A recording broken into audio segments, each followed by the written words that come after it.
Today we will discuss about thyroid storm or thyrotoxic crisis. Thyrotoxic crisis is a life-threatening condition.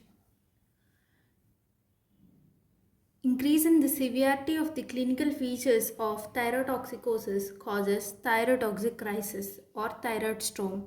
It is a medical emergency. It's rare. It occurs in patients with Graves' disease or toxic multinodular goiter.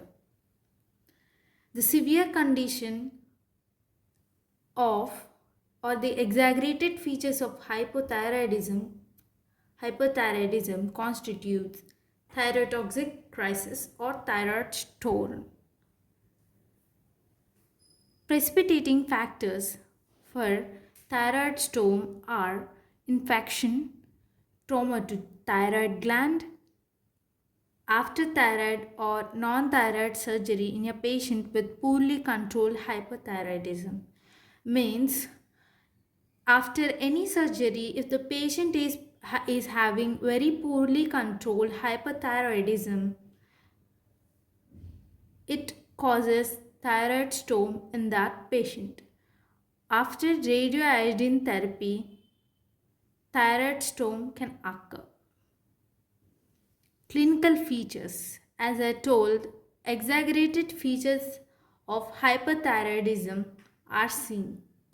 Usually, hyperthyroidism symptoms are are weight loss, fatigue, heat intolerance, pretibial myxedema on skin. In thyroid storm, there is severe weight loss and severe fatigue and heat intolerance. The common clinical feature of thyroid storm is hyperpyrexia, means high fever. The CNS, the thyroid, when it is a thyroid storm in patient, it is a multi-system affecting condition. So there are many systems involved in this. CNS symptoms include agitation, confusion, psychosis, and coma. Agitation means anxiety and CVS, tachycardia, atrial fibrillation, and cardiac failure are the clinical features. Tachycardia means increase in heart rate, atrial fibrillation means irregular rapid heart rhythm. GI symptoms include nausea, vomiting, or diarrhea, hepatic failure with jaundice.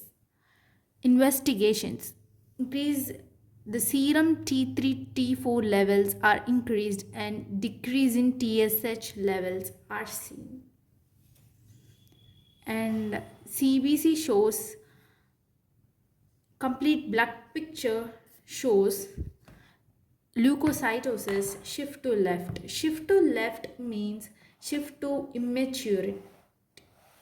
Shift to immaturity means instead of neutrophils, we can see band cells and other unsegmented neutrophils. This is known as shift to left. These are seen in the peripheral smear of the patient. And LFT shows, liver function test shows increase in ALT and AST enzymes.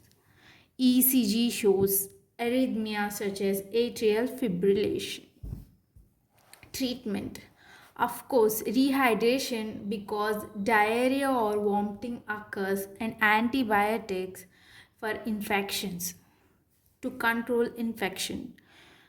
For symptomatic treatment, beta blockers are given to decrease heart rate such as propranolol to control sympathetic overactivity. This is to control the CVS symptoms, the CVS clinical features.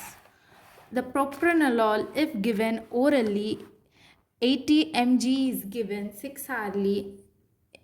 In intravenous, we have to give 1 to 5 mg of propranolol 6 hourly. Iodine compounds such as lugol iodine or potassium iodide are given orally. They they will inhibit the conversion of T4 into T3 in thyroid gland, and they will inhibit the release of thyroid hormones. In intravenous, we will give iodinated radio contrast. It is more effective than lugol iodine or potassium iodide or any other iodine compounds. But iodinated radio contrast may not be available in every hospital. Thioamides. If patient is conscious, we will give oral. If we will give orally, if the patient is unconscious, through Rayle's tube we will give, or either we will suspend in liquid for rectal administration. Only if the patient is unconscious, but if the patient is conscious, we will give orally. Thioamides such as carbimazole and propylthiouracil are given. Carbimazole 40 to 60 mg daily given, and propylthiouracil 200 mg 4 hourly is given. Here, propylthiouracil is preferred over carbimazole because propylthiouracil have additional function that it can inhibit the conversion of T4 to T3, but it is absent in carbimazole and methimazole. Methimazole is another thioamide. Glucocorticoids are given to reduce the conversion of T4 to T3, such as dexamethasone 2 mg 6 hourly. Thank you. Check out our other video that is prepared on hyperthyroidism.